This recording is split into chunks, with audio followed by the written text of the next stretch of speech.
ഡോക്ടറെ. മഹിയിരിക്കെ.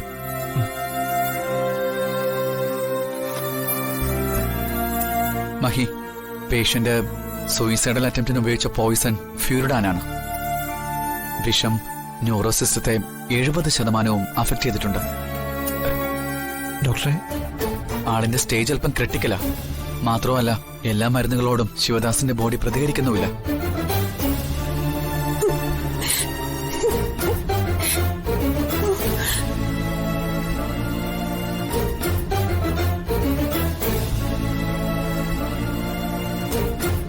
ശിവദാസിനെ ഇവിടുന്ന് ജയിൽ ഹോസ്പിറ്റലിലേക്ക് മാറ്റാനുള്ള സമ്മർദ്ദം നന്നായിട്ടുണ്ട്. കുറച്ചുനാളും കൂടി ഇവിടെ കിടത്താൻ ശ്രമിച്ചു നോക്കാം. അത്രേ എന്നെ കൊണ്ട് ചെയ്യാൻ പറ്റൂ. പക്ഷേ അതിനും തടസ്സം ഒരുപാടുണ്ട്. മുകളിൽ നിന്നും സ്വാധീനം ചെലുത്തേണ്ടി വരും.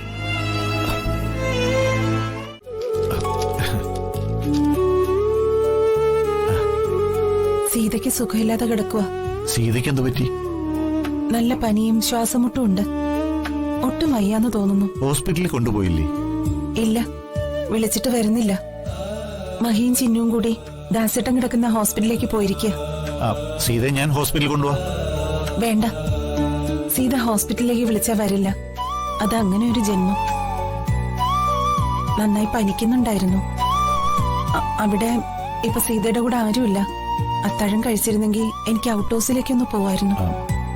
എനിക്ക് ആഹാരം കഴിക്കണമെന്നില്ല. അത് പറ്റില്ല. എന്തെങ്കിലും കഴിച്ചിട്ട് കിടന്നാ മതി.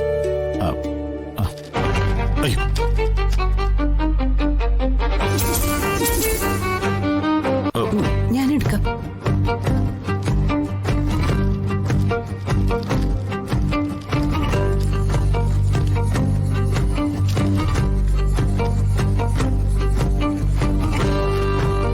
അസുഖം ഒളിപ്പിച്ചു വെക്കുക. അതുകൊണ്ട് ആർക്ക് എന്താ നേട്ടം? അല്ല, അത് അസുഖം വന്നാ ചികിത്സിച്ചാലല്ലേ മാറും. അതും ഒളിപ്പിച്ചു വെച്ചങ്ങ് നടക്കും. അതാ സീതയുടെ കുഴപ്പം.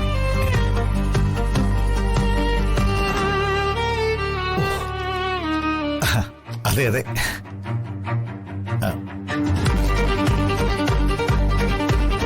പാവ സീത ഒറ്റയ്ക്കേ ഉള്ളൂ. തളരുന്ന നേരത്തെങ്കിലും താങ്ങാൻ ഒരാളുണ്ടാകുന്നത് ഭാഗ്യം. ചിലപ്പോ എന്റെ കരുത്തിൽ അതുണ്ടായിന്ന് വരില്ല. സ്വന്തമെന്ന് അവകാശപ്പെടാൻ ആരുമില്ലല്ലോ. ആഗ്രഹിക്കാനല്ലേ പറ്റൂ. ചന്ദ്രലേക്ക് വന്ന അത്താഴം കഴിക്കാം. ഇന്നിവിടെ സീതയും ചിന്നും ഇല്ലാത്ത സ്ഥിതിക്ക് അത്താഴം വിളമ്പാൻ ഞാൻ കൂടി ഇല്ലെങ്കിൽ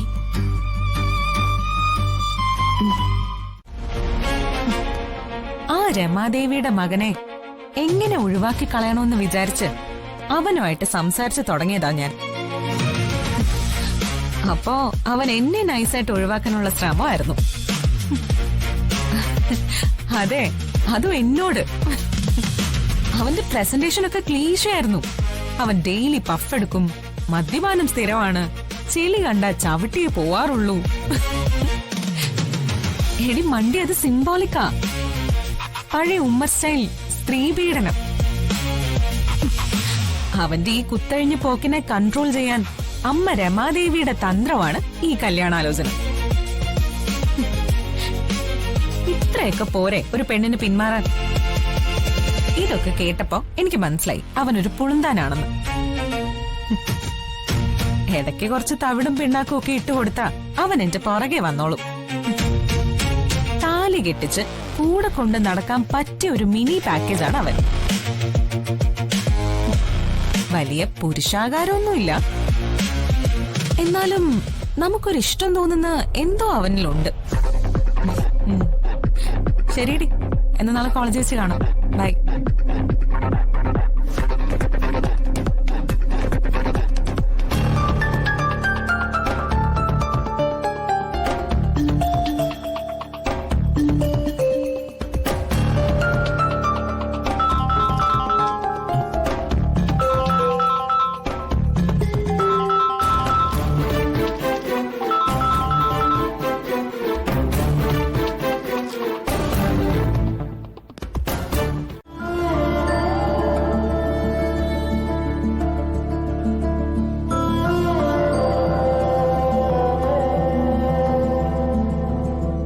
അമ്മേ ഇപ്പൊ എങ്ങനെയുണ്ട്?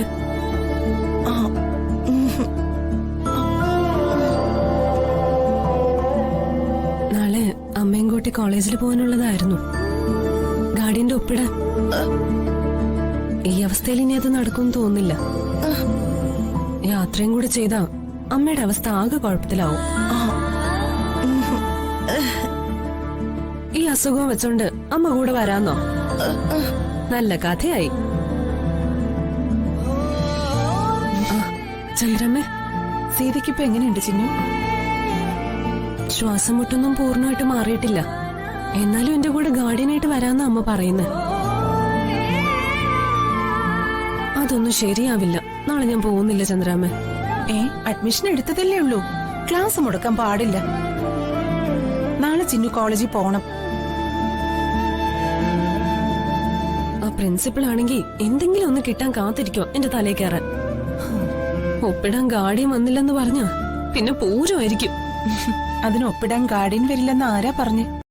നാളെ ചിന്നുവിന്റെ ഗാർഡിയനായി കോളേജിൽ എത്തുന്നത് ജയരാമൻ സാറാ. സന്തോഷായോ? എന്താ ചിന്നുവിന് വിശ്വാസം വന്നില്ലേ? എന്നാ വിശ്വസിച്ചോളൂ, ജയരാമൻ സാറ് നാളെ ചിന്നുവിന്റെ ഗാർഡിയനായി കോളേജിൽ വന്ന് ഒപ്പുവെക്കും.